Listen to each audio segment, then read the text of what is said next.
Rewind the dynamite from the post-wrestling site. AEW, lighting up the fuse. Sit back and enjoy the bubbly as we hear from Jon and Wai Ting. Where we're going, we don't need roads. And if the buck stops here, this thing might blow. Everything you hear are opinions of the show. And if you don't like it, go to the forums and let them know. Hello, everybody. Welcome to Rewind-A-Dynamite. I'm John Pollock alongside Wai Ting. Wednesday, April 21st. Hello, Wai. John, how are you doing? Is it Earth Day? I think so. Shout out Earth. Partially my favorite planet, so. Partially? What do you mean? I was going to say I'm partial to it being my favorite planet, but got ahead of myself there. I don't want to discriminate against others because I don't have a reasonable comparison point, but I guess my limited scope of my galaxy that I've traveled to, Earth is what I'm limited to. So I hope this planet sticks around for at least my lifetime. It's the best one to live on so far. So far. Well, that's great. Maybe we should do this show in the dark or something. Not exactly the most limited use of electricity and energy going on in this room, but nonetheless, I'm here on my laptop with my microphone, camera, lights, and I've got my phone charging. So I am celebrating in grand fashion. You could be energy conscious while still doing these things. You know, like you're not leaving your engine running while you're doing this podcast. You don't think? Got the car running, dude. I'm going out after. Oh, really? Yeah. I mean, we are pretty reliant on, I guess, lights and power to. You could switch to solar, I suppose, to power your own house. I don't know how much. We learned the other day that our country is extremely dependent upon Rogers and software updates that might take the whole network down for a day. I think Rogers was just celebrating Earth Day a few days ahead. I had no problem with it, to be honest. Yeah. It's kind of nice to go out and realize that there's limited connection that I have now. Well, I'm not on Rogers, so I didn't really have that issue. But apparently, a lot of people. Oh yeah, my network was down. It was down all day. It was not it was like kind of in and out. But I mean, it wasn't a giant distraction to me, but I can imagine others. I mean, for some, it's if you're reliant on your wireless network, I guess that could be problematic, but I didn't have any issues. What I would have loved to have seen is like a documentary following the social media team at Rogers throughout the day, just to see what was going on. Like it all falls on whoever is in charge of that Twitter account. Some poor intern having to field millions of complaints. That's the Twitter thread I want from the lowly Rogers employee behind the oopsie moment that led to an entire network going down. I mean, I'm sure there's a great story behind it that is probably going to result in many people losing their jobs as a result. But hey, you got to be able to look at things like that and be able to get some enjoyment out of it. I guess it's a nice reminder that, you know, despite us being in a pandemic, we still have like these sort of kind of very silly problems ultimately to still remind us about how, I don't know, normal things are in some ways. Yeah. And kind of when you can take a step back and realize it's, you know, what's really is that a catastrophe? Like, certainly, if you were someone that you're in trouble, you're in danger, and you're reliant upon your wireless network to get in contact, of course, that's terrible. But I mean, when Twitter goes down, you'd think, like, call the National Guard, for Christ's sake. What's the big deal? For most people, it's the loss of entertainment for a few hours. For some, yeah, absolutely, it can be very serious. But I would say the majority of the complainers are more so just annoyed at the lack of TikTok updates or like. When's the last time your power went out? Do you remember the last time your power went out? Has it happened in your new place? You know what? In the past year, it's hard for me to remember. Like if it hasn't happened for me. Yeah, it's been pretty reliable. I think we've been pretty good. Is it strange that the next time my power goes out, it's a slight, like, enjoyment. It's, okay, I'm limited now into my options. I can't do any of this other stuff. I could do one task. You've eliminated all my other options. So it's like, I've got a smaller menu to choose from. That's kind of relaxing. Well, that's not weird at all. Yeah. But, how long would that enjoyment last for you, John? I would say even for some people, like at the start of this pandemic, oh, okay, staying in on a weekend. Like some people might have actually enjoyed that. But I think for most, that eventually faded. Give me a few hours. I'm good. Definitely not a problem. I could probably stretch it to a day. I'd be fine. Well, that's what Earth Day is for, isn't it?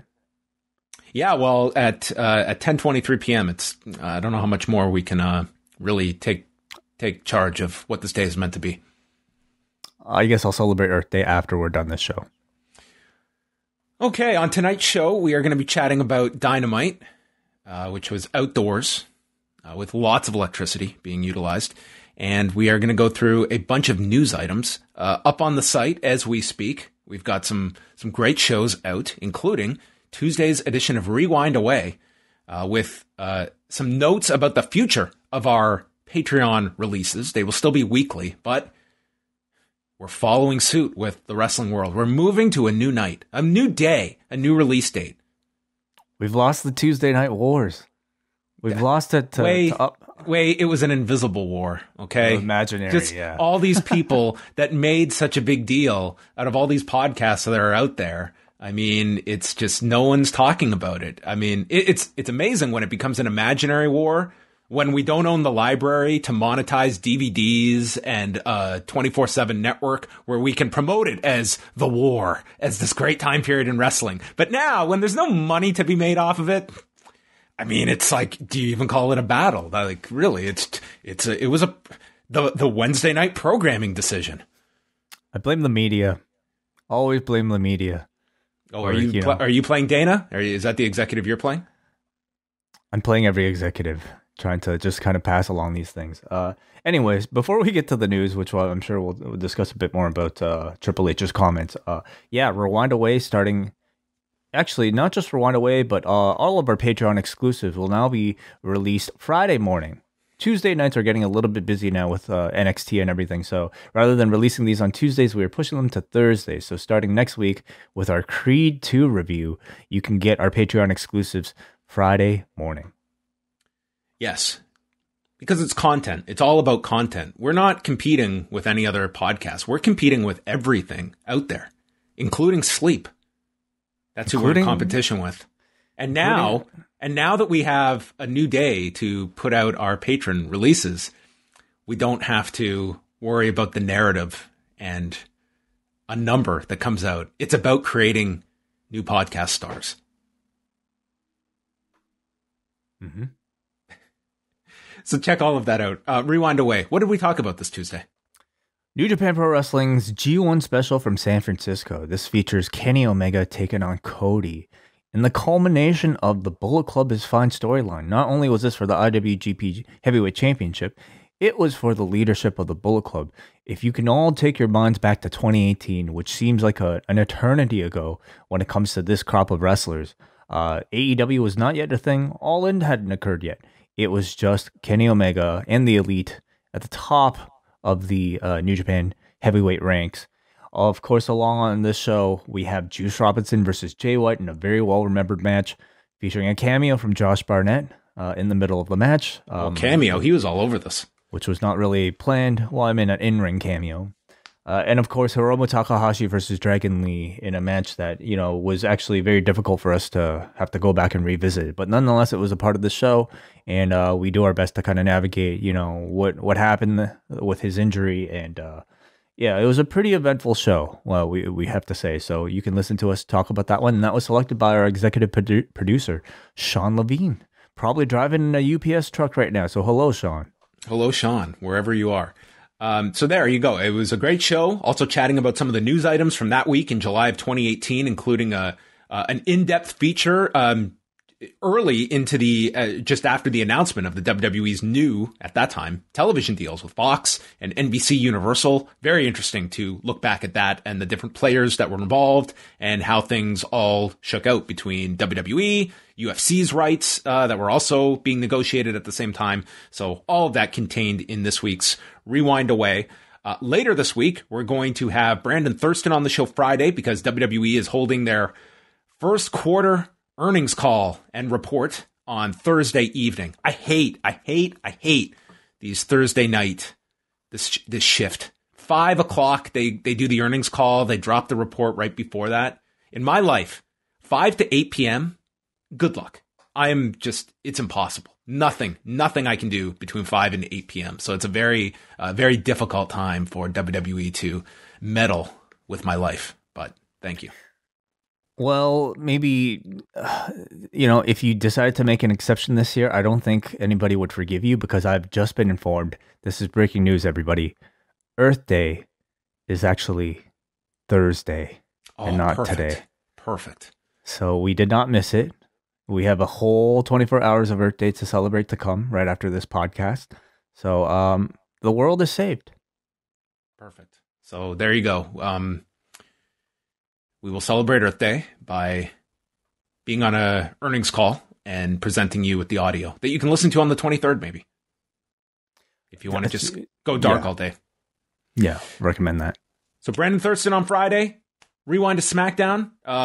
Occupying the seat next to Wai Ting will be Kate from Montreal, who is back by popular demand. They will be chatting about SmackDown. And then this weekend, we've got a big lineup of shows. We've got the finale of The Falcon and the Winter Soldier. Wai Ting, along with Nate Milton and W.H. Park, will break down episode 6 of 6, and that will be live for all patrons Saturday night, 8 Eastern, correct? Correct, yeah. Are you caught up, John? No, I'm not. I'm actually very far behind. WrestleMania really threw a wrench into my Falcon and Winter Soldier viewing. So I will do my best to catch up, but I probably will not get caught up by the time you do your show Saturday. Well, I mean, I look forward to hearing your thoughts eventually. But yeah, we hope those of you who have been watching will join us Saturday evening. We'll be taking your calls, getting your thoughts on the series thus far, talking really anything about the MCU. The Shang-Chi trailer just dropped, so we'll probably talk a bit about that.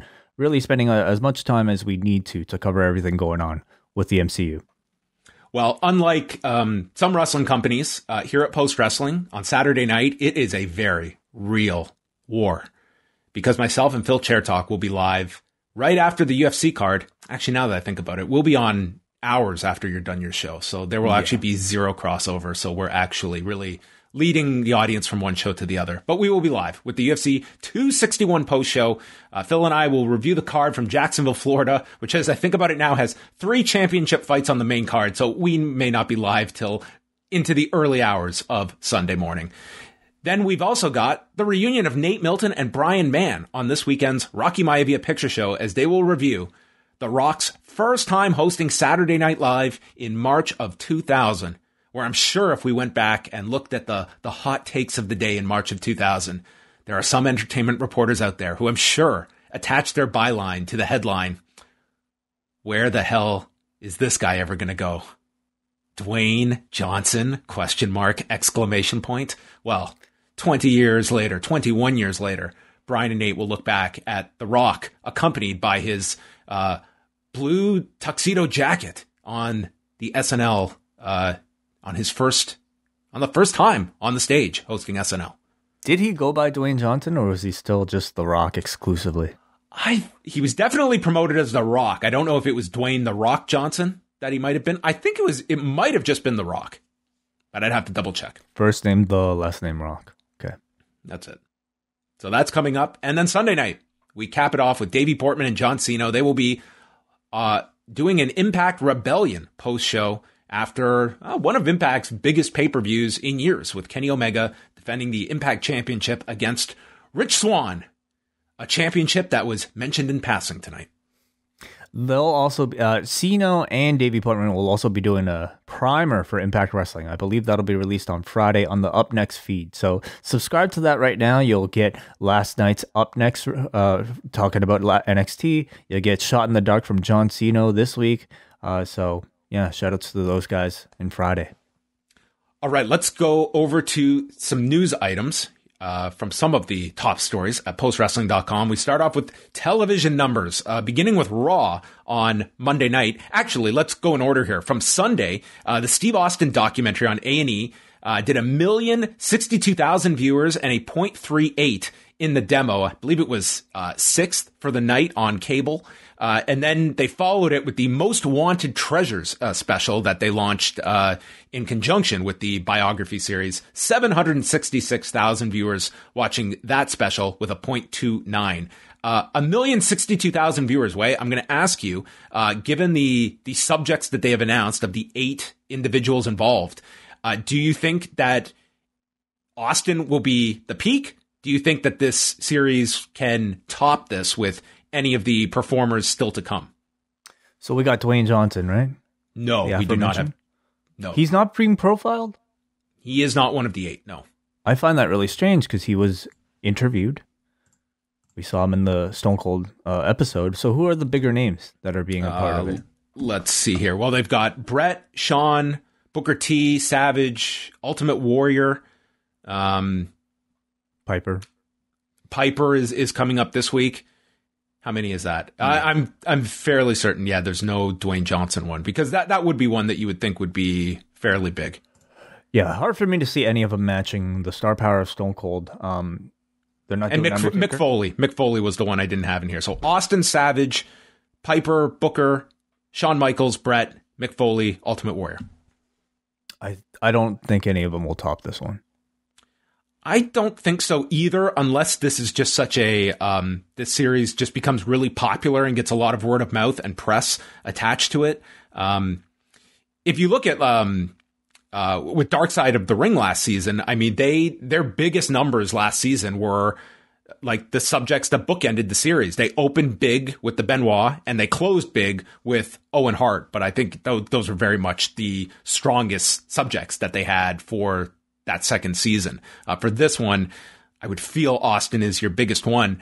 What's also interesting is that Vice is coming back with Dark Side of the Ring starting May 6th, and they're going to run 6 episodes. That's what they've announced so far out of the overall season. Those are the subjects they've revealed. But we're going to get Vice doing a documentary on Ultimate Warrior, and we're going to get A&E doing one on Ultimate Warrior, and they're going to air in close proximity to one another. And it's going to be fascinating to compare the two. Cool. I look forward to that. Those are the real wars. The documentary wars. The documentary wars. Cable TV wrestling documentary wars. Well, there you have it. Okay, so those are the numbers from Sunday. Moving on to Raw on Monday night. So the number I threw at you, Wei, as the over-under was 1,875,000, and they ended up doing just above that. 1,907,000 viewers, number one on cable, down 6% in viewership. In the demo, they did a 0.61, down 10%. And if it was the third hour that pulled this number down, if you throw out the third hour, they averaged 2 million viewers over those 2 hours and would have done a slightly higher 18 to 49 number. But again, it was the third hour that hurt this. Pretty much all their categories were down. Women 12 to 34 dropped 21% throughout the show. And in Canada, they did just over 202,000 viewers on Sportsnet 360. So I would say it was kind of like 1875 was kind of like the range of what I was expecting the fall to be. So it was a bit above that. And I think that's ultimately, I think it did slightly better than I expected them to, especially with a show that did not have anything significant advertised in advance. It's not like Charlotte and Asuka was this match that everyone stuck around with until the end of the show. And why would you even put enough credence into what is advertised over the weekend? Because it's a coin flip if said match will even be delivered on Monday. It continues to show to me how maybe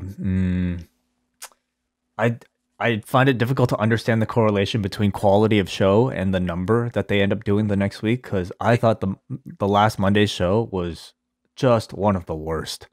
And yet nearly 1.9 million people decided to tune in again the next week to watch the same thing, which was not all that good either. So I don't know if at this point it's just about, being creatures of habit, or people maybe actually really enjoyed what they're watching. Yeah, it was interesting. Like, you could look at this as still like riding a little bit of that post-Mania buzz, but I mean, SmackDown didn't benefit from that on Friday. It seemed like the buzz of Mania was over, and if there was any episode, like certainly the night after Mania has the advantage, but by Friday, yes, you're that many days removed, but the two hottest matches coming off of WrestleMania were SmackDown programs that I would have thought SmackDown would have benefited from that even that many days removed from Mania, and didn't. They did just a normal number on Friday. NXT on Tuesday night did 841,000 viewers and a 0.23 in the demo, so they were up in both from last week, up 4% in audience, 4.5% in the demo. And I guess that you could look at this way, that on Tuesday night, you had a lot of cable coverage after the guilty verdict that came down for Derek Chauvin, that, cable news was up significantly on Tuesday night. But not only did it not have an impact on NXT, they actually outdid by a slight amount what last week's show did. So you could look at it two ways, that this is still a audience that is finding the show on Tuesday nights, and maybe there is some growth to it. And next week, is there a higher ceiling for NXT if there were people that were following the news on Tuesday that might have watched NXT as well? So this was a good sign for NXT, the fact they outdid last week. Yeah, very good sign. I think it's probably a combination of, people recognizing the time, remembering the time a lot more this week than previous. I also don't know how much the cable news coverage might have really affected it, because, I mean, it was... We don't traditionally see it with NXT like that. It hasn't had the impact on NXT that it did for AEW on nights where news coverage was heavy. And I don't know if it was like the type of news coverage that demanded your constant attention. We had resolution. It was a celebratory mood, and people probably chose to move on with their day by watching pro wrestling and enjoying their night. Did you get to see NXT? Yes, I did. Yeah. I really only want your analysis of Kool Kyle. The man is trying, is as much as I think we could say. And it to me, it's a reminder that, hey, NXT is there to develop somebody's talents. And I think the first night, it was, I thought, pretty bad overall. But the man is trying, he is trying to look for that new character. We know his wrestling is just top level, top shelf. Now he is just trying to give equal attention to the rest of his act to make it well-rounded. And the man is at least trying. It is seemingly very unnatural for him to try to play this sort of character. I don't think what we saw last night was it. But it's a first step. Are you trying to tell the audience that you don't like it a lot? I did not. When I heard that, a Dumb and Dumber reference in 2021, I get a kick out of it. I think it when he was off TV for a while last year, and then they brought him back, and he was doing the skits with the Undisputed Era. Like, they were out in the limo, they were going out. Like, I thought Kyle was starting to show comedic elements, and it just seems they've gone so far with it now with this character of his, and I don't know how it's going to resonate with many people. It's got an odd fascination to me when this guy is on, because it's so bad. Because it feels like improv night where somebody, it feels like day one promo class of somebody introducing a new character, and unfortunately when somebody is in the main event spot having, feeling the pressure of having to, you don't have the luxury of workshopping your character until it's ready. So we are seeing him do that live in the main event on program on the show. But it's a reminder that, yeah, this is still developmental. I think everybody will have plenty of patience for Kyle O'Reilly because they all want him to succeed. Night one, I don't think was a success at all. Unfortunately, but we will give him time, and hopefully he finds it soon. Well, as somebody that did improv for several years, I get a kick out of this. Yeah. I have seen I've seen many scenes like this. Like, you see something like that, and it's almost like, I do wonder if, I mean, the guy was trying too hard. He's trying too hard to be some sort of big, loud character, when I do wonder, like, if he is going out there and truly, like, just being himself, how that would come across. But even, you know, for many people, that's easier said than done. Not many people could just go out there and be themselves in front of a camera. And maybe being yourself is not enough in the context of a pro wrestling, you know, main eventer. But it felt incredibly awkward. And I'm sure he realizes that. I'm sure they realize that. So we'll see how it's workshop. I just hope that they, you know, give enough time to grow. It is like, it's a stark contrast, like how this show was bookended, like this opening scene where you're trying to grow this character of Kyle O'Reilly, like the wild, like, I don't even know how best to describe it, but then you're also tapping into that, like the closing line after he beats Cameron Grimes is that he's found the killer instinct. That's what this feud with Adam Cole unlocked in Kyle O'Reilly. And it's like this dual personality he's carrying out on the show. He's got in ring. He definitely has, you know, an aggression and a killer instinct that I think works. Whereas, yeah, you're right. Like, I guess the character is supposed to be this, you know, kind of carefree, like badass. Like, he really comes across like the kid, like the nerdy kid in school who, like, I don't know, watched like Happy Days. It's not all that different from what he was doing with Bobby Fish in Ring of Honor when they were doing like the Fish Bowl. And I mean, that was the joke at the time, was like they were playing Rory McDonald and Mike Ricci. I mean, that was kind of like the MMA comparison at the time, that like Kyle as like I think a lot of people just naturally look at like the in-ring, but I mean, he has been this like kind of subtle comedic version of himself for a long time. It's just now they're really dialing that up significantly. Mm-hmm. Yeah, I think they're trying to frame it in a way that makes him heroic and likable and cool. But, you know, is cool something he could pull off, or should he, I don't know, try something that's a bit more similar to him? But it seems like they're going to stick with Kool Kyle a bit longer. Yeah. Or he eventually becomes Cruel Kyle, and he becomes the dark version of Kyle O'Reilly. Cruel Kyle. Okay, maybe. What did you? Maybe let's talk about some of the other things. Saray's debut. What did you think of that? Nice match with Zoe Stark. I continue to come away like I think Zoe Stark's been a great addition. In a loaded women's division, she's able to stand out. It was a fine debut. I think obviously they have big plans for her. It was, you know, the proper introduction you want, that this is someone significant to have as your attention. But I will say by the end of it, like the angle was Toni Storm with Zoe Stark, and I think Saray by extension as well.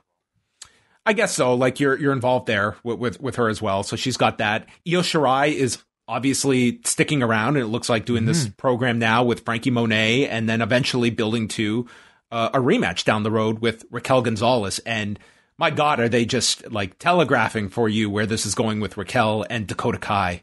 We beat the champion so bad that she needs a vacation. So I think, you know, that's, I don't even want to say long-term story that they're going to. I think it might be shorter than we think. Probably, yeah. And at this point, they should be, you know, hitting you over the head pretty hard with it, just to whet your appetite for eventually.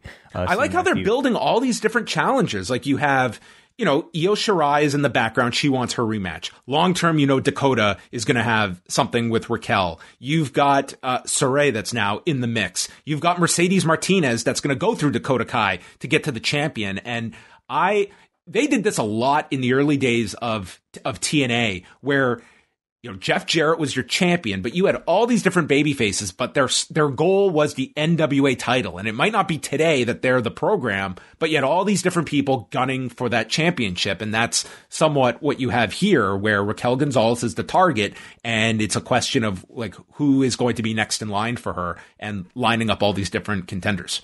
There's so many places for this division to go, and it really does continue to be one of the crown jewels of the entire company. So I'm really excited. I thought, just going back to Saray, I thought their treatment of her, their presentation of her was really cool. Just, down from like the walk from the back to like the awesome sun rising in their open, like the walkout, the effects and just like everything that they're, doing to package her as, what do they call her? Like goddess of the sun or something? Something like that, something sun related, I think is really cool. Her intensity in ring really came across in that opening match. She immediately just like has something that makes her feel unique to anybody else on this roster. And I think Zoe Stark just like continues to really impress. In the short amount of time that we've been able to see her, she's really, really standing out in that division.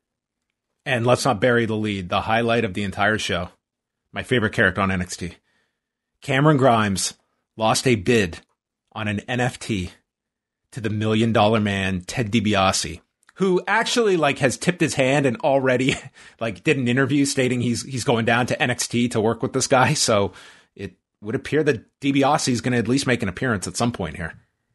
Yeah, the natural, I guess, celebrity cameo here. So that'll be cool.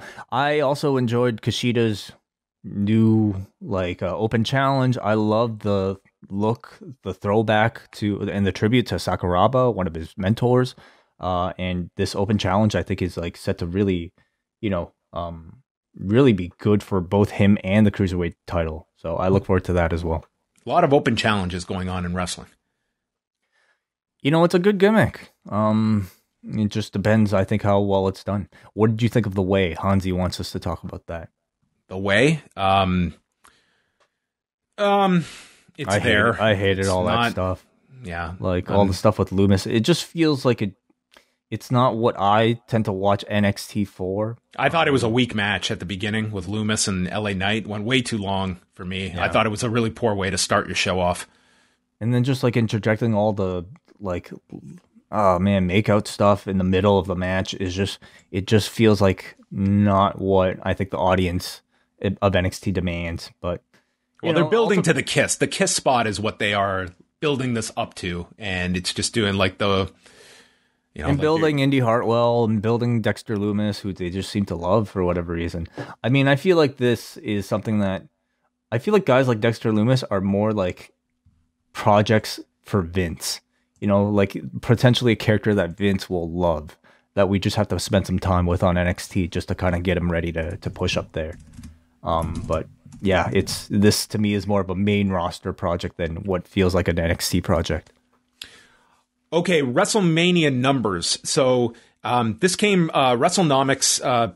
Brandon Thurston put out this great report with his award-winning graphs. The Tampa Sports Authority released this data, which I had filed a request for myself, actually, and this data was sent to us as well. But WrestleMania this year sold 40,806 tickets over the two nights for a $6.2 million gate between both nights at Raymond James Stadium. Brandon broke this down in a like really great, easily digestible piece on WrestleNomics website. But for the first night, so they sold 20,172 tickets.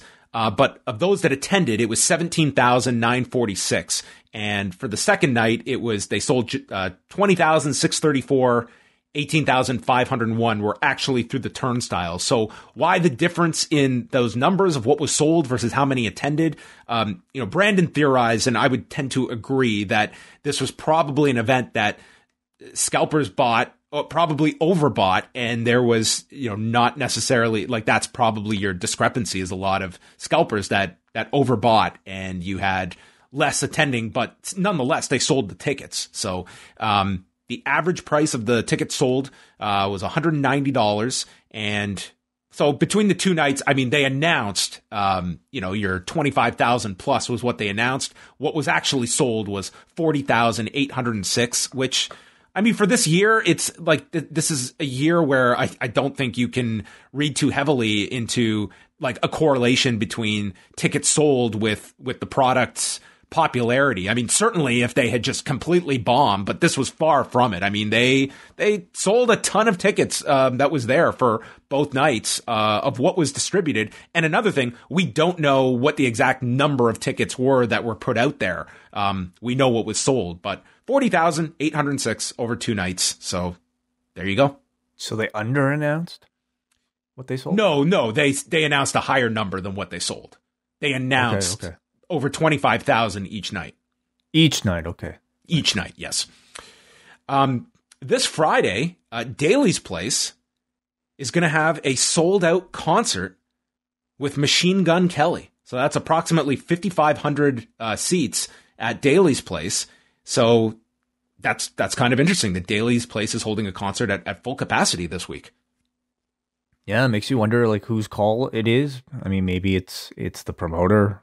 Like what would? Yeah, I don't think this is like Daly's. Like this is obviously the venue working with the promoter, and I would say it just makes you assume that with Daly's Place, like should AEW want to take that step, like it seems. Well, I'm sure a lot will be learned from this Friday and how things go and what the different measures are for a concert versus a pro wrestling event. But you would think that if this goes off without a hitch on Friday, that should speed things up, you would think. I suppose so, yeah. I think, the situation changes all the time. More and more people are getting vaccinated, we hope. And I'm sure things are always going to be revised. But I also don't see AEW being the ones to take that first step. Maybe it'd be a concert like this that are going to take that risk. Any sort of like big news of people getting COVID coming out of it is going to really hurt a lot of that momentum. So we hope everybody is safe, of course. And yeah, if it's successful, maybe AEW will be thinking about doing the same in the future. Yes. MLW, on tonight's episode of Fusion, Court Bauer was on the show to make a number of announcements, the biggest being that they will return and run their first card with fans on July the 10th at the 2300 Arena in Philadelphia. It was not announced what their capacity will be for that show, but what they're going to do is they're going to continue running Fusion through May the 5th. And May 5th is going to feature the middleweight title match between Leo Rush and Myron Reed. And then after May 5th, that's going to close out their season. And then they'll resume at some point, but Court did not state when they would resume, probably after they do the show, July 10th, and then pick up with new episodes.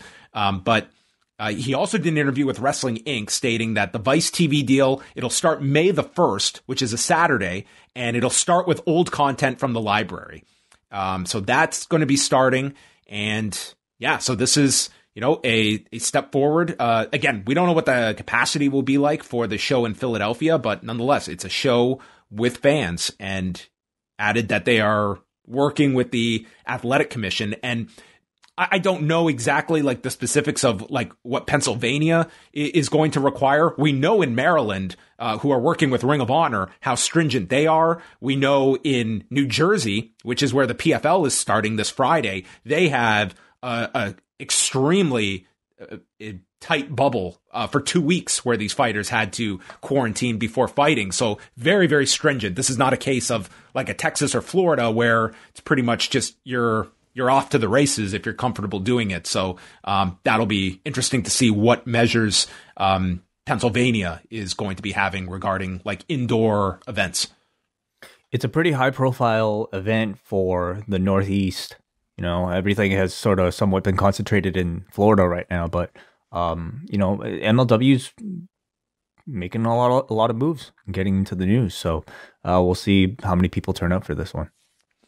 And the last thing, Ronda Rousey and Travis Browne are expecting a child. Ronda announced today that she's 4 months pregnant, due in September.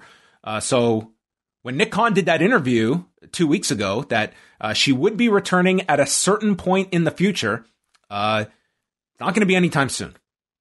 Yeah, no. I guess he just was playing with our expectations, that Nick Khan.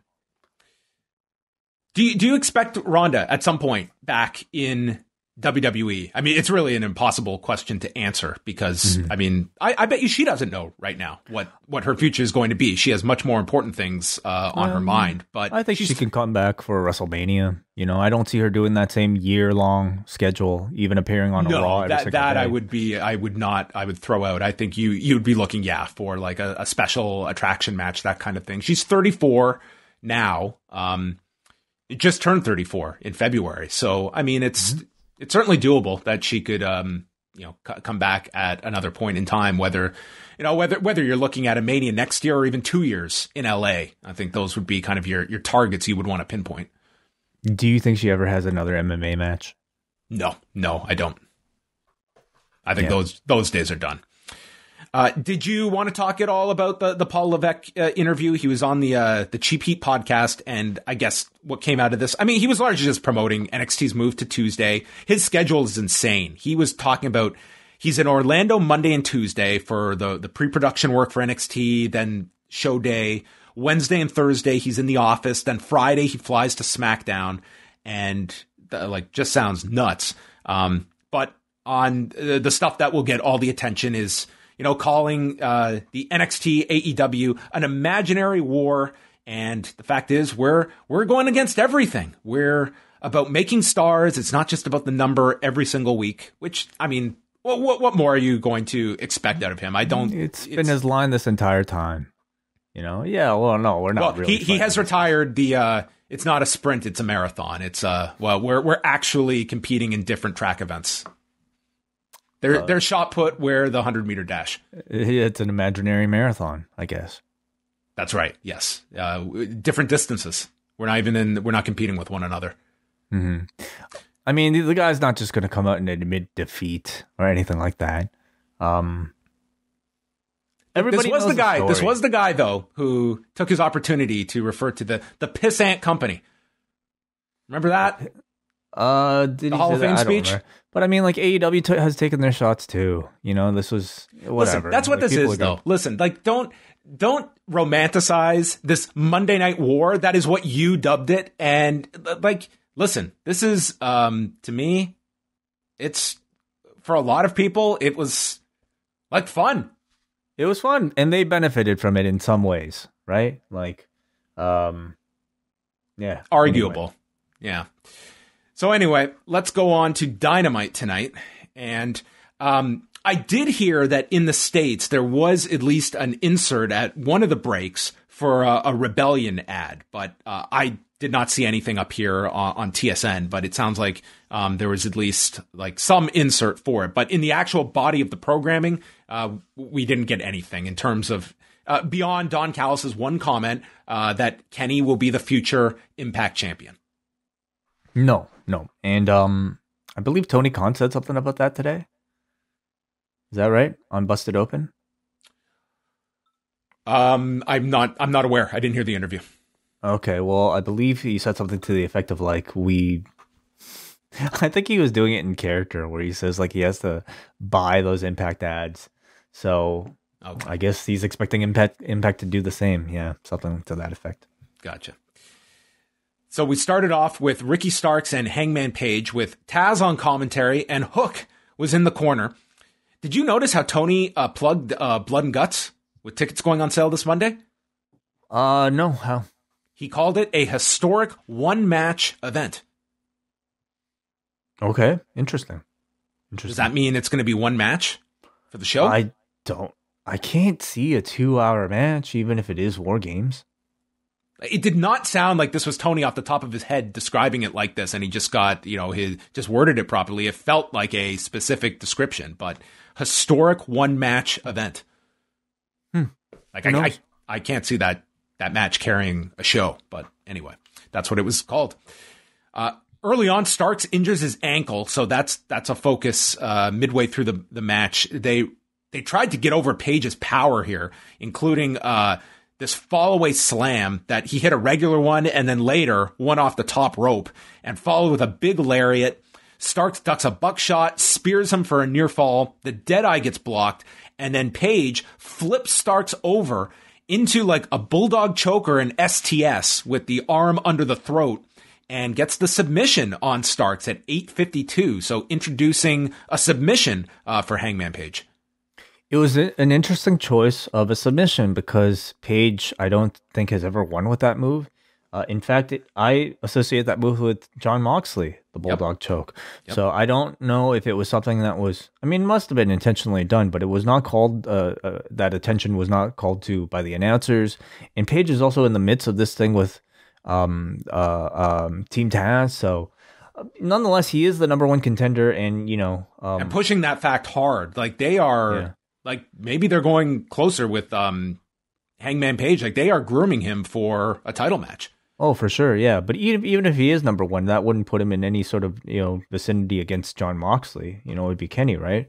Yeah. So either way, whatever. It's a new finisher for him, and I guess they aren't really kind of drawing association between him and Kenny just yet. We imagine I guess Kenny will have to get through all this stuff with Kingston and Moxley first before they get to the Page stuff.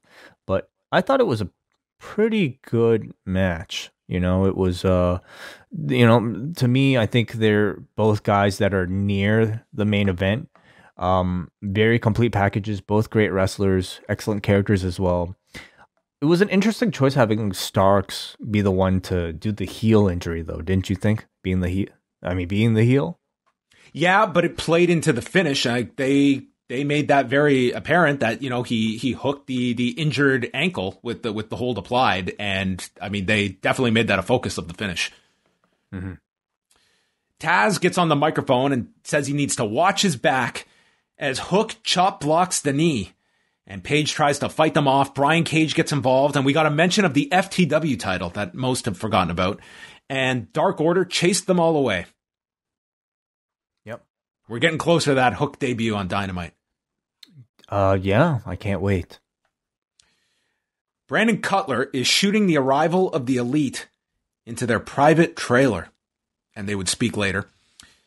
Penta versus Trent with Alex Abrahantes out with Penta, and Trent came out to the regular Best Friends theme.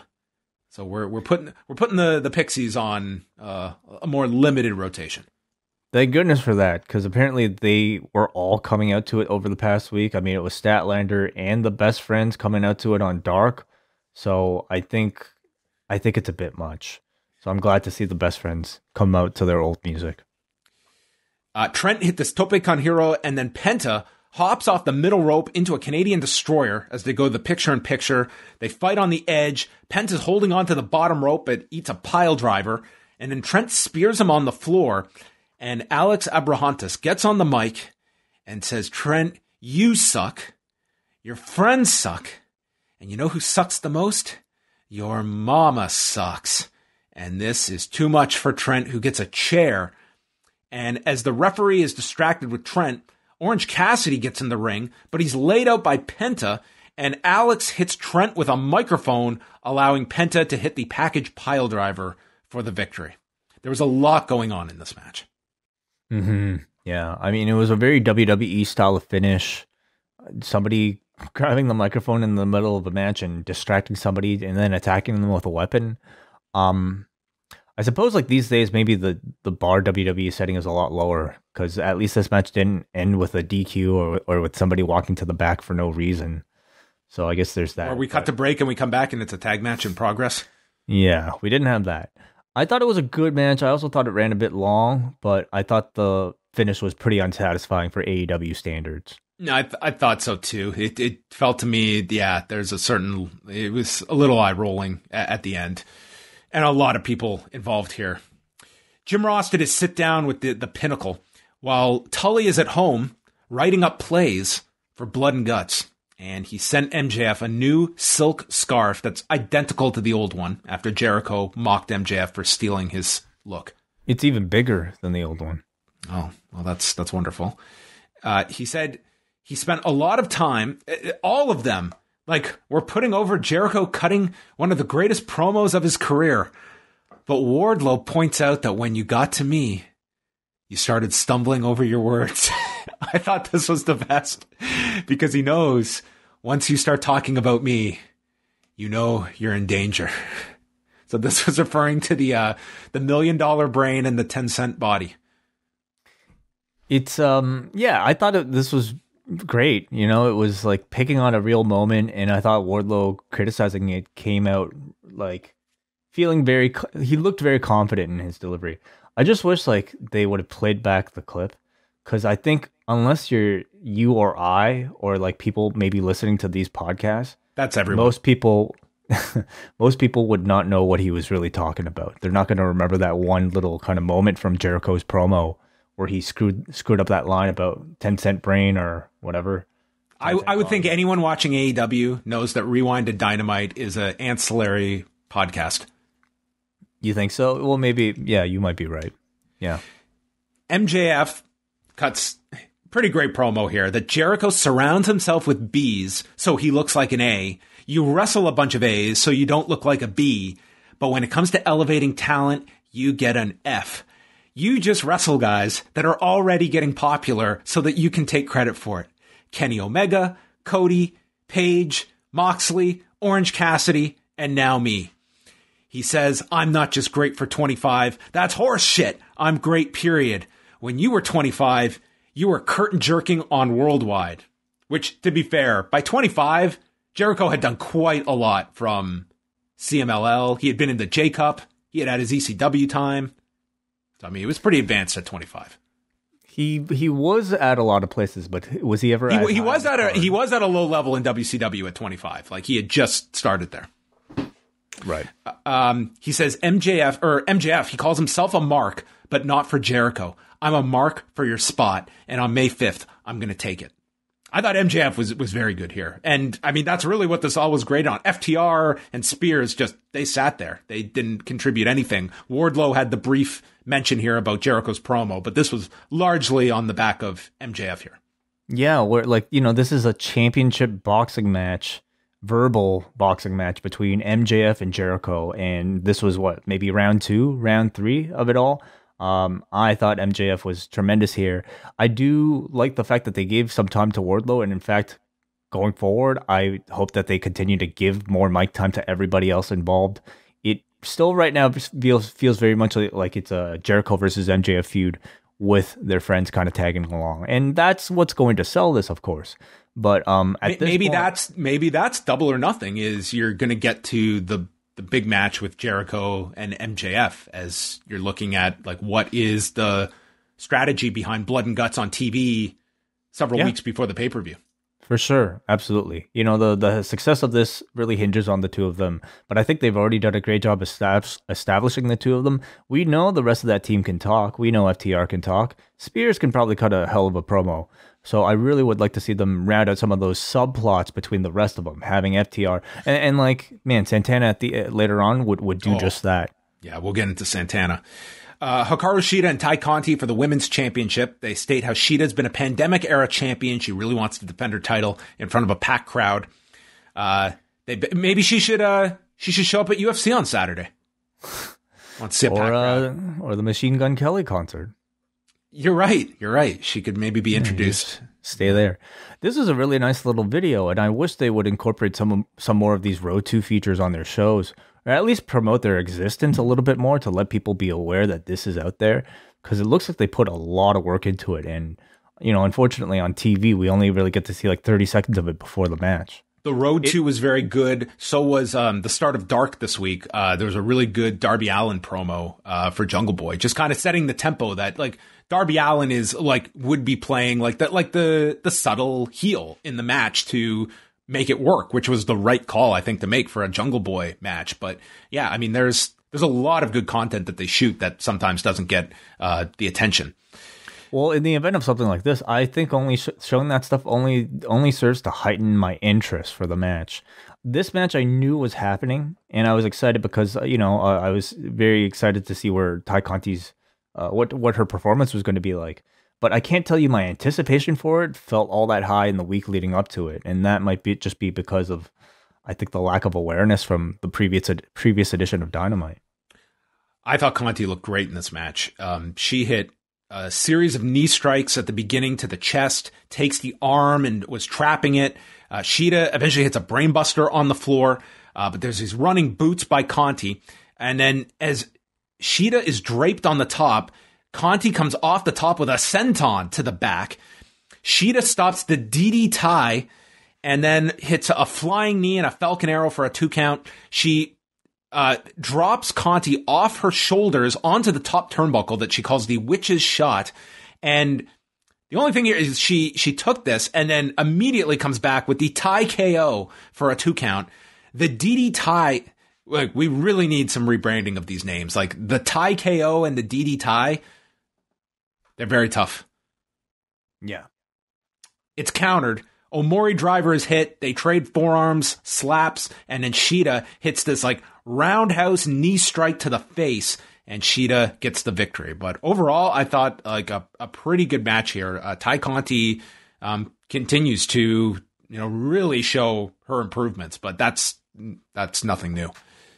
I thought this was really good. It exceeded my expectations for these two.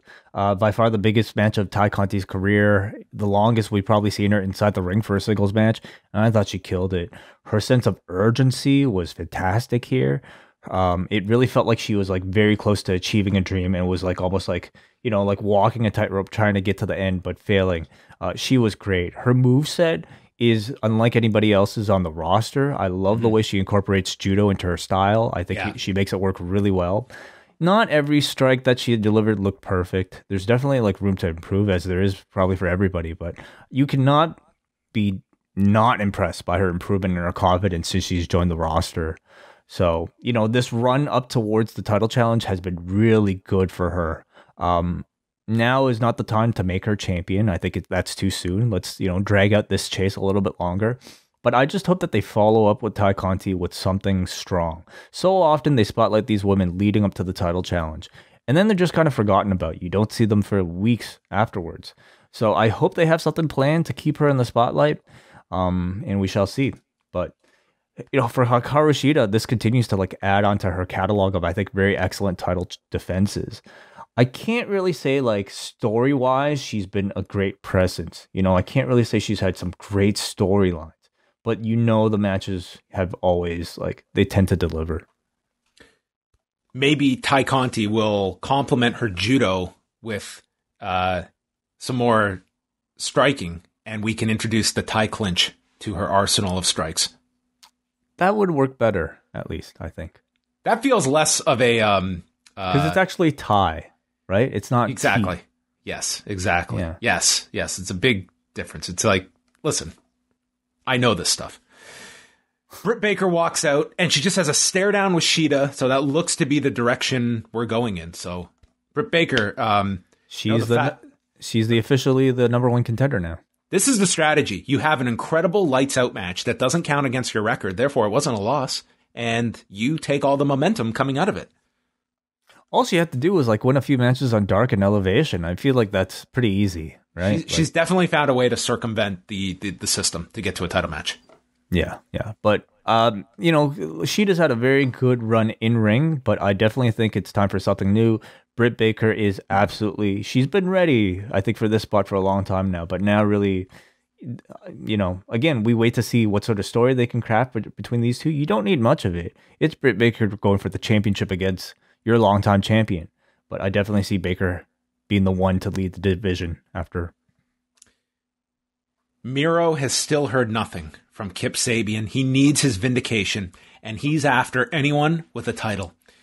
They show a shot of Kenny with Don Callis. I don't care if you walk around with that slimy Impact mouth, and then they cut to Darby, or your emo face paint, daddy.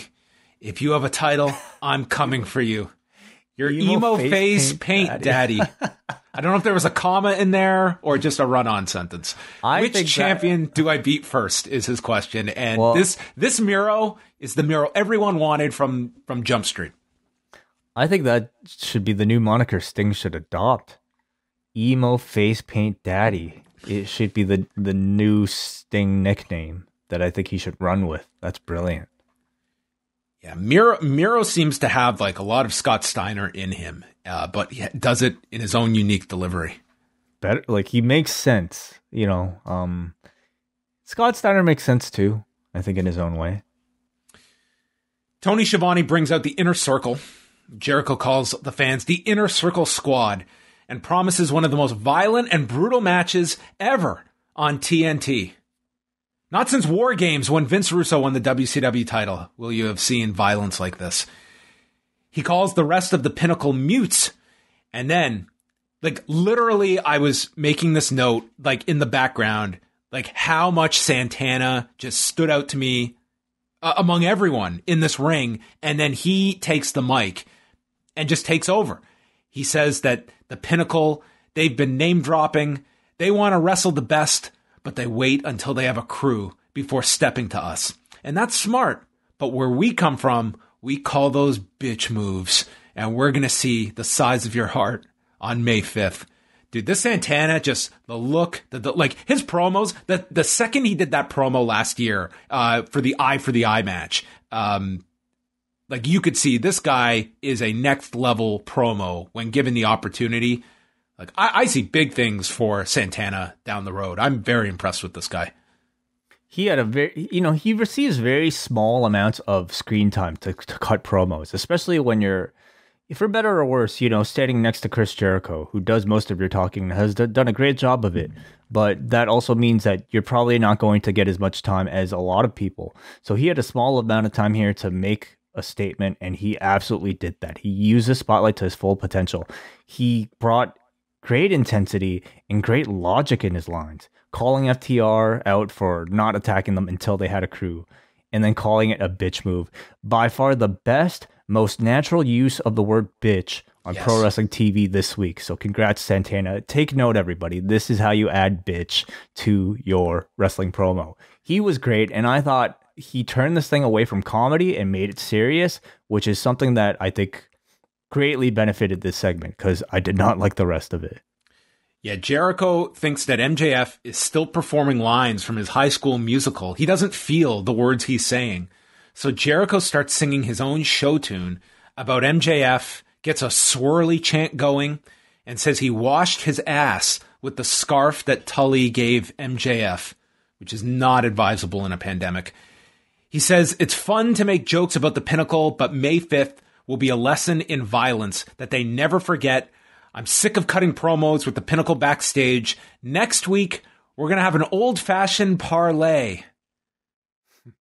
I love the different ways they navigate face-to-face segments with the Inner Circle. This will be the latest, the parlay.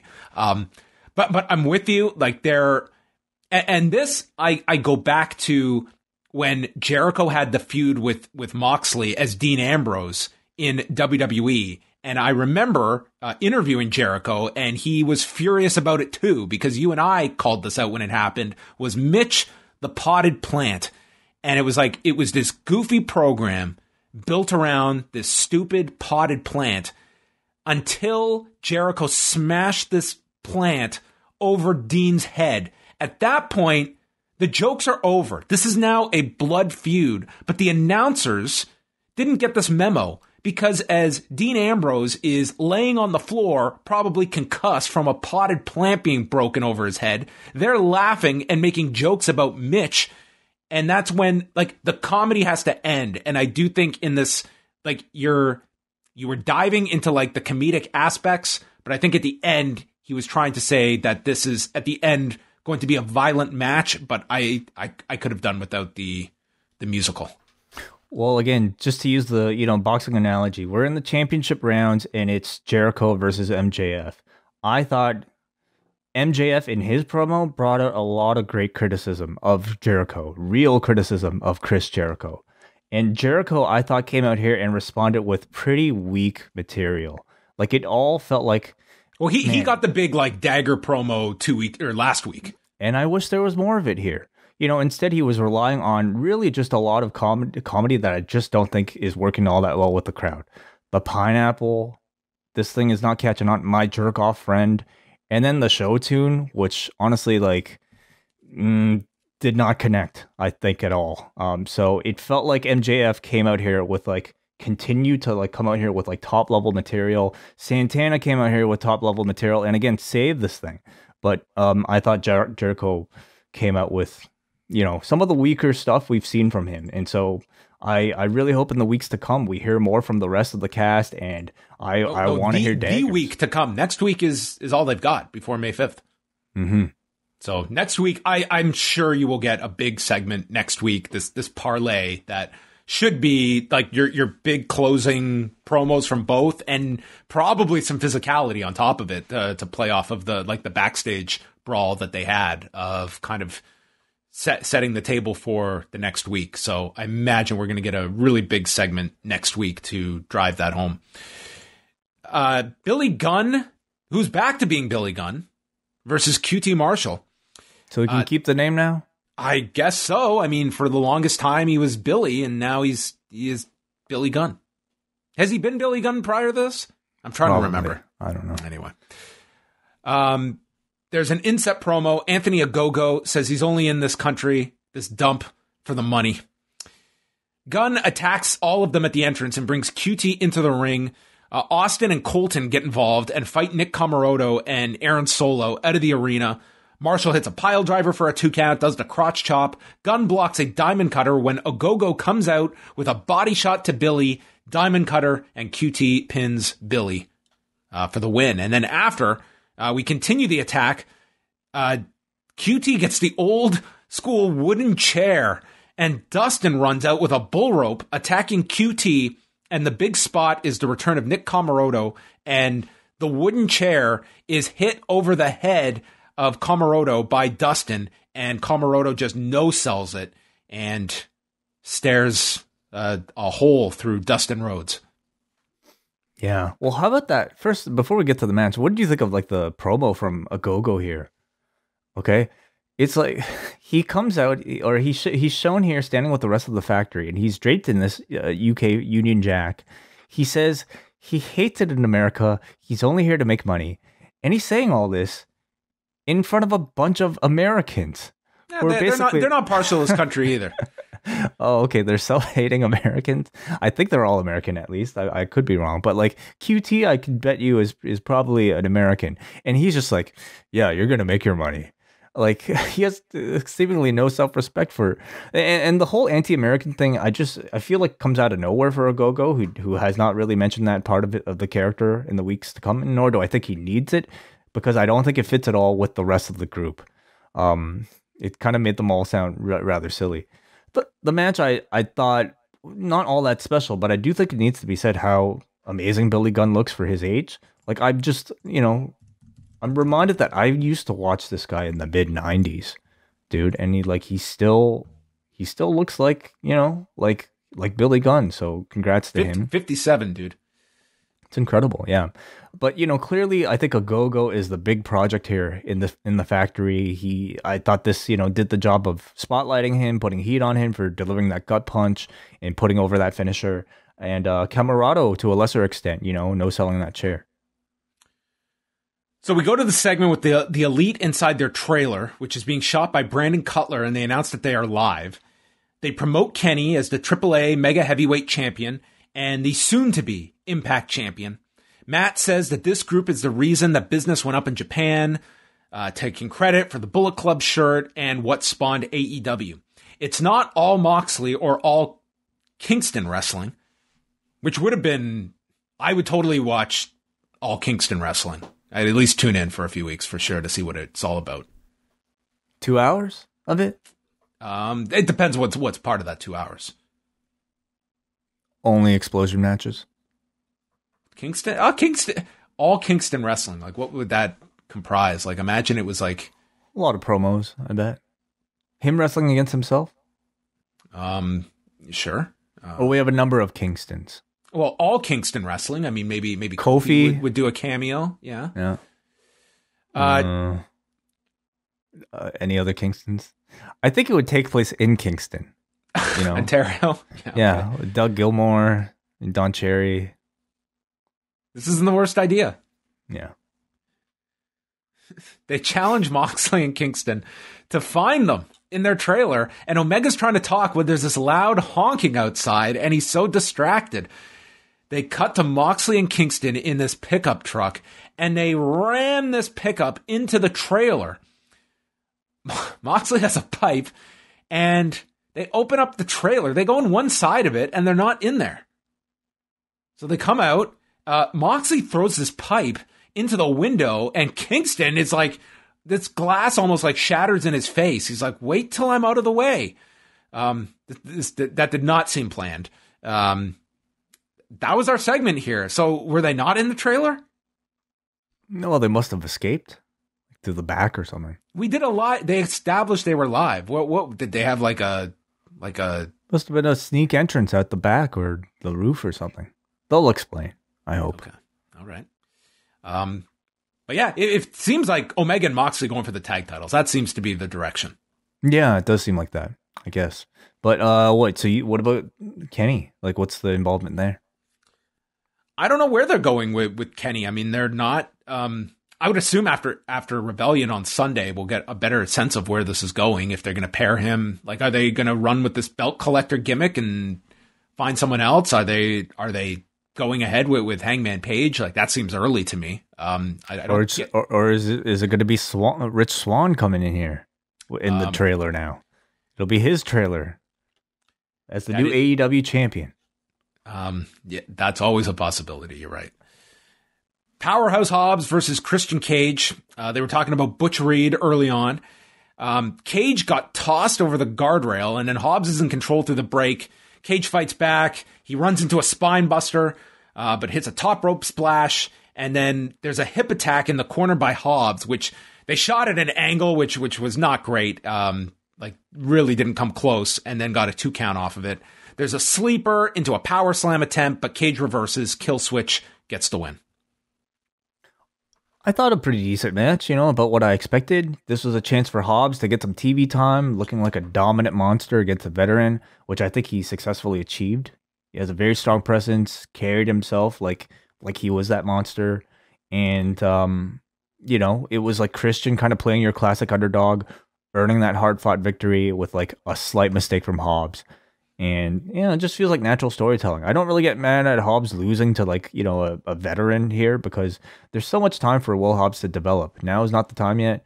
And whenever it is time for him to get that push, no one's going to remember this loss. Yeah, no, I didn't have any hang up over that. I thought Hobbs looked, he looked fine in the match. This wasn't going to be at like the Kazarian level, nor did anyone expect it to be. It was fine, and I think it's good for Hobbs to be working with someone the level of Christian and, telling basic story here. Didn't leave a strong impression on me. Starks limps out afterward and stares at Cage, so it looks like that's probably Christian's next match, and I think that could be very good. Yeah, I think so too. Yeah, for sure. Ultimately, with like Brian Cage looking like he's leaving Team Taz, do you see them doing the double Cage team up? The double Cage what? Team up. Oh, team up. Yeah, Cage squared. Possible, maybe. I guess like Team Taz has a lot of things going on right now too. Like they got the thing with the Dark Order, maybe Page. Yeah, Page and Cage. Page, Cage, Cage. Cage, Page and Cage. Yeah, I'm trying. I'm sure you can come up with some great tagline for that match. Despite all my rage, we're still 2 cages with a Page. Well, they have Billy Corgan's number, so I'm sure they can. Next week on the show, Penta versus Orange Cassidy. Chris Statlander versus Penelope Ford. So Kip Sabian will be back, probably to get murdered. The Young Bucks versus Matt and Mike Sydal in an eliminator match. Dustin Rhodes, Billy Gunn, and Lee Johnson versus QT Marshall, Aaron Solo, and Nick Comoroto of The Factory. Brian Cage versus Hangman Page. And the parlay between the Inner Circle and the Pinnacle. Yeah, cool. There was a video for Jade Cargill. Every manager is trying to sign her, with comments from Matt Hardy and Vicky Guerrero. Very much in the style of Randy Savage when he was coming in and all the managers were making their case to manage him, and then he introduced Elizabeth to surprise everyone. But Jade says she doesn't need a manager, and if they want to sign her, they need to make a hell of an offer. I think it's going to be Jake. I think he's trying to negotiate right now. He's trying to fill out the. Then I want that negotiation to air on television. I want to know. I want to see that proposal acted out. He's making loans. He's trying to work deals with all the shoe companies. He's on the phone, like just crunching the numbers. He's like getting all serious. He's like running the numbers, and then all of a sudden he gets distracted and goes, "What the hell is that shit? Is this chocolate or something?" What? It's beyond the mat scene. Oh, okay. I thought those were like universal. I'm sorry, you lost me there. Hey, so what is this leading up to? I mean, it has to end with some sort of managerial debut, right? And who do you think it is? My immediate go-to was like the Savage story, that this is a way to introduce a new manager, but I don't know if I would be advocating for yet another manager in AEW. But I mean, you kind of look at, well, we've got enough of this area, and then they just stockpile. So, I mean, anything's possible, I guess.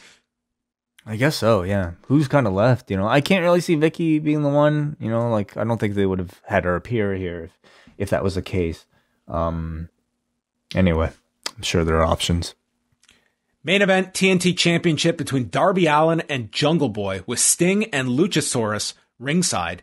Excalibur did a big plug for One Championship, not just One Championship's coming up next. He listed all the fights taking place, and this was a larger plug for One Championship, which last week did much better than the first week. This is their third of 4 events following AEW, so they did a much better number last week. So we will see if they keep a significant portion of this AEW audience, and what that AEW audience is this week. Yeah, we'll see. They must have heard your criticism. Well, if they did and they took it to heart, I'll take credit for the number. Darby avoids the snare trap, gets to the rope quickly. They're trading chops. Jungle Boy tackles them both, going over the barricade. We go through the break. Jungle Boy uses a bridging German kick out, holds on for a tiger suplex, gets another 2 count. And they note that one man has a dinosaur in their corner, the other has an icon. Jim Ross states, "I'll take the icon." No. The one corner has a dinosaur. The other has the emo face paint daddy. The emo face paint daddy. The best nickname. JR, I'll still take him. Darby did a coffin drop onto the edge of the apron. They're both on the floor. Darby's in first, and then with the help of Luchasaurus, Darby gets in. So Sting goes and confronts the dinosaur and says, "I'm your bitch, emo face wearing daddy." And they fight to the back. Jungle Boy hits a big lariat and brainbuster. This guy's just the greatest babyface. There's a sliding D from behind, gets the snare trap applied, and Darby fights to the rope. His selling was great. Uses a surfboard on Darby, once again applies the snare trap, and Darby has to resort to gouging the eyes to escape. There's these big slaps from Jungle Boy as he's getting upset, and with that, Jungle Boy makes one mistake, and he gets caught with the Last Supper, and Jungle Boy loses to Darby Allin. I thought this was a wonderful match. Anytime you pair like Darby with, some of these other kind of like next generation guys like a Jungle Boy or a Sammy Guevara or even like an MJF, like there's this feeling you're watching something special because these guys are destined to be the leaders of the company in the future. I thought this was no different. We continue to see great progression and maturity in both performers, and I thought we saw a lot of it here. I love the way they started off with all the mat wrestling, kind of playing with our expectations a little bit, but showing off their well-roundedness with a bit of slower paced action. But, ultimately we're here to see these guys like do their incredible high flying and stunts. And I thought they more than delivered on all that. Really good main event. And I love the finish. This was very much presented as a stalemate that could have gone either way until Darby was able to kind of pull out that rarely used, ace up his sleeve in the Last Supper. So he didn't dominate Jungle Boy. He just happened to catch him tonight, which I think ultimately results in like elevated statuses for both guys. Yeah, and I mean, if you saw the road to, it's like the story is this is Jungle Boy's second attempt at the TNT title after losing to Cody last year that they leaned on. And I think it's like this long story with Jungle Boy. Like he is not ready. He's not at the championship level yet and came closer in this one than he did with Cody, but still coming up short, which was kind of the story they did with Darby in those series of matches with Cody. So I think ultimately this match, it's going to be a very interesting quarter to see how well this does. Darby has been a big difference maker with television numbers, and I think that this will continue that trend. And I think it's a really great sign when, you can headline with two people that, Darby had that Evolve exposure, but for a lot of people, this company is the first time you're seeing these two, and to have your main event with a 28 and a 23-year-old, I think it's really refreshing to see that, and the fact that there is a growing audience for these rising stars. Do you feel like we're far away from like a period where somebody like a Darby Allin could headline a pay-per-view for AEW? I think it's certainly doable that you could, if you were building to like a big gimmick match with Darby. I think you can. I think it's more of like I see headlining a pay-per-view, to me, that is much more contingent on just what your fan base is going to accept live and making sure that it can follow what's coming before it, which I certainly think a Darby match can. Whereas television, like that's to me a much more calculated decision based on your star power and retaining an audience, that I almost think like it's more of a feather in his cap to be headlining these TV shows and doing the numbers he's doing versus going on last. That's kind of like a status thing on pay-per-view. But the answer to your question is yes, I think you could. Mm-hmm. With the right feud, with the right program that necessitates it. And the right, a world title challenge for him. And it's a statement for your TNT title too, to do that if there's a month when it makes sense and you put your TNT title up there where it's on par with your top championship. Perhaps. After the match, Scorpio Sky and Ethan Page attack. Ethan hits the Ego's Edge to Allin. Lance Archer makes the save. There's a double low blow to Archer, prompting Sting to come back. Emo face paint daddy clears the ring, and they stare down Sky and Page to end the show. Yeah, so it looks like what is this? Archer and Darby taking on Sky and Page. Is that the match? Yeah, you've kind of got Darby attached with Archer and Sting, and then Scorpio and Ethan Page. So either you find another heel, or you do the straight tag. Which, the way this went off, it felt more like Archer and Sting together teaming up. You could be that too, yeah. Maybe maybe if you hold that off. Do you see Sting as more valuable to put on TV for his next match or the pay-per-view? If it's a three-way, if it's a six-man, or let's just say if it's a tag. If it's a tag, I think more valuable on TV, personally. I think that's their bigger importance now is TV matches, and I don't know if you look at Sting as just a pay-per-view attraction or putting him on free television for his first match on TV. That I think you could certainly do a number for that. I think that Sting will mean something wrestling on TV. Yeah, I can't really say personally I'm all that excited to see Sting in like a straight up wrestling match anymore. Like the cinematic thing was, I think, one thing, but to promote a straight up tag team wrestling match doesn't really have my curiosity as much for a pay-per-view that I'm going to be spending money on, where I'm expecting top level athleticism in action. I don't have as much curiosity personally, but I might be in the minority. I really enjoyed the main event tonight. I think they are building Blood and Guts pretty well so far. It's coming very quick, the fact that it's in 2 weeks. I will say on this show, there were a lot of angles on this show, that a lot of them, by the end of the show, how many are you retaining? Like there was, following every match, there was something. And I think that it was a lot that you were throwing out over these 2 hours. Well, it's a fast moving show, that is completely true. Like this, there is zero downtime as I'm watching this. Like this requires my undivided attention for 2 hours to keep up with. And I'm not saying that in a negative way either. Yeah, if I was just watching the show, not having to take notes, I think it would be enjoyable. But man, taking notes while like keeping up with this thing and like trying to convey my thoughts and thinking about like what I want to say, it actually is a bit of a frustrating experience, I have to say, just because there's so much going on that I have to like pay attention while thinking about and typing about something else at the same time. Can you imagine if we were doing Nitro back in the day? I just wouldn't. Like, I would give up. You know, like I and even like having to cover this and NXT. I don't know how some podcasts were able to do it and still come up with like, you know, like the analysis that they do. But like, man, I just this one single show is a, you know, very demanding show, and they try to cram it with a whole lot. So that's, you know, their style, and I think it's worked out for them so far. You're competing with everything, including sleep. You don't want people to fall asleep. That's competition. All electricity is competition, John. That's true. Yep. Yeah. Yep. All right, let's go to the forum. Forum.postwrestling.com, where you can always leave your feedback after Raw, SmackDown, AEW, pay-per-views, everything. Tonight, Dynamite gets an 8.14 out of 10. Do you want to start off the feedback?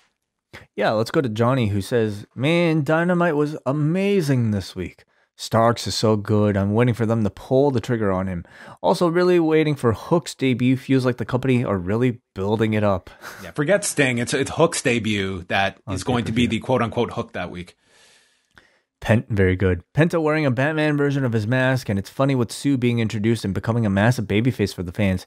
It's easy heat with an insult from the heels. The improvements of Ty since joining AEW has been incredible, and now the build for Shida versus Britt begins. All right. We go to Jesse. So an overall good show tonight. They're setting up Hangman Page to be Kenny's opponent at Double or Nothing, which should be a great match and a good story leading up to the match, with the Elite kicking him out months ago. Now Hangman being the only person who can stop them. Are Penta and Lance Archer heels or faces? The Death Triangle are baby faces, but Penta seems to be more of a heel, and Lance saved Darby and Jungle Boy tonight.